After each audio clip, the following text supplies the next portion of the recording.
সাথী সভাপতি, উপস্থিত কংগ্রেস কর্মচারী সবাইকে আমাদের পার্টির পক্ষ থেকে সংগ্রামী অভিনন্দন জানাচ্ছি, আমাদের গণসংগঠনগুলির পক্ষ থেকে।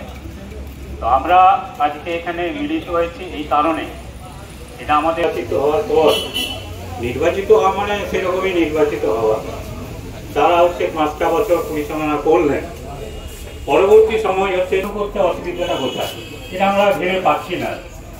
পাশাপাশি আমরা দেখছি যে বামপন্থী সরকার যখন কর্পোরেশনে ছিলেন তখন যে কাজকর্ম হয়েছে, আজ সেই কাজকর্মগুলো ভগ্নদশায় চলে গেছে। নতুন করে কোনো উন্নয়ন নেই, নতুন করে হচ্ছে যে মানুষের চাহিদা অনেক যাচ্ছে, মানুষের অবস্থান বাড়ছে, বাড়িঘর বাড়ছে, সব কিছুই বাড়ছে, কিন্তু সেই পরিপ্রেক্ষিতে কোনো উন্নয়নের চিহ্নমাত্রা আমরা দেখতে পাচ্ছি না।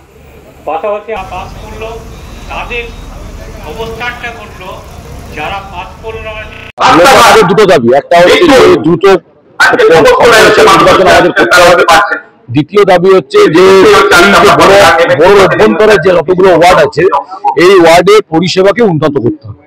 আমরা কারণ দীর্ঘদিন ধরে কর্পোরেশনের নির্বাচন হবে না, 17 সালে ভোট নির্বাচনে তৃণমূল, তারপরে 22 তারিখ পর্যন্ত হচ্ছে বোর্ড অফ অ্যাডমিনিস্ট্রেটর বসানোর পরে তারপরে কোনো ওয়ার্ডে কোনো কাজ হচ্ছে না। পরিষেবাগুলোকে যেভাবে দেওয়া উচিত সেভাবে পরিষেবা কর্পোরেশন দিতে পারছে না। দেখুন পানীয় জলের সংকট ব্যাপকভাবে দেখা দিচ্ছে এলাকাগুলোতে, যেখানে হচ্ছে স্ট্রিট যেখানে গরিব মানুষকে জল আনতে হচ্ছে অনেক দূর থেকে। এই একটা দেখতে পাচ্ছি নিকাশি, রাস্তার সংস্কার, কোন কাজ কার্যত কর্পোরেশন করছে না। তার ফলে আমরা এখানে আসেন তার কোনো আসার নির্দিষ্ট টাইম নেই, যেখানে হচ্ছে রেসিডেন্সিয়াল সার্টিফিকেট, যেখানে হচ্ছে ফ্যামিলি ইনকাম সার্টিফিকেট, সেগুলো সঠিকভাবে এলাকার মানুষকে ঘুরতে হচ্ছে। তাহলে এই যদি পরিস্থিতি দুর্গাপুরে কর্পোরেশনের হয় তাহলে কর্পোরেশনের অপদার্থ যা রাজ্যের মুখ্যমন্ত্রী স্বীকার করেছে যারা আছেন তারা একজন অপদার্থ। তাহলে এটা বলার পরে যাওয়ার পরে তারা হচ্ছে রয়েছে কর্পোরেশনে, আসল কর্পোরেশন দলটা তোলাবাজির দলে পরিণত হচ্ছে।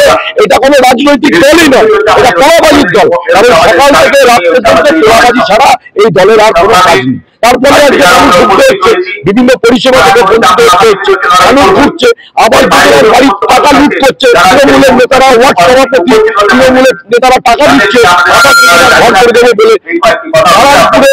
মানুষ ঘর পাচ্ছে না, নিমতলা বস্তি মানুষ ঘর পাচ্ছে না, এইদিকে চলে আসলো গ্রামের খয়াশল এলাকায় ঘর পাচ্ছে না। এই তো অবস্থা, মানুষকে ভাই কাছে টাকা নিচ্ছে, বস্তি এলাকার মানুষের ঘর থেকে টাকা নিয়েছে যে আপনাদেরকে পাট্টা করে দেবো। আজ পর্যন্ত পাট্টা করতে পারেনি। নির্বাচন আসবে, মানুষকে হচ্ছে উল্টো পাল্টা দেবে, দিয়ে বলবে যে আমরা এটা করে দেবো। আসলে তারা কিছু করতে পারছে না, পরিষেবা বিঘ্নিত। আজকে বিক্ষোভ সিদ্ধার্থ